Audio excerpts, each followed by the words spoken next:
திருச்சி அருகே பேரறிஞர் அண்ணா சிலைக்கு குங்கும பொட்டு வைத்து சென்ற மர்ம நபர்களால் பரபரப்பு நிலவியது. திருச்சி மேலக்கல் கண்டார்கோட்டை மாநகராட்சி எதிர்ப்புறம் பேரறிஞர் அண்ணாவின் மார்பளவு சிலை நிறுவப்பட்டுள்ளது. இந்த சிலையை மறைந்த பேராசிரியர் அன்பழகன் 1984ஆம் ஆண்டு திறந்து வைத்தார்.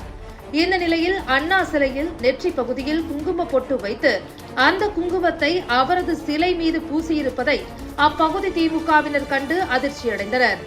தகவல் அறிந்த அப்பகுதி திமுக கவுன்சிலர் முருகானந்தம், வட்ட செயலாளர் தமிழ் மற்றும் நிர்வாகிகள் சிலையை சுத்தம் செய்தனர். தொடர்ந்து அண்ணா சிலைக்கு குங்கும பொட்டு வைத்து சிலை மீது குங்குமத்தை பூசிய நபர் மீது நடவடிக்கை எடுக்க கோரி போராட்டத்தில் ஈடுபட்டனர்.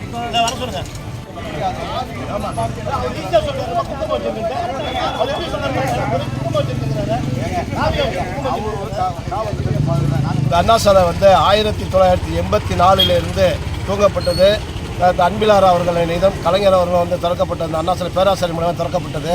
இந்த அண்ணா சிலையில் இன்று காலை யாரோ மர்ம நபர்கள் அவர் காவி பூச்சி இது பண்ணியிருக்காங்க. அதுக்கு தக்க நடவடிக்கை எடுக்க வேண்டிய எங்கள் வட்ட செயலாளர்கள் நாங்கள் 3-4 வார்டு வட்ட செயலாளர்கள் இருக்கோம், நிர்வாகிகள் வந்திருக்கோம்.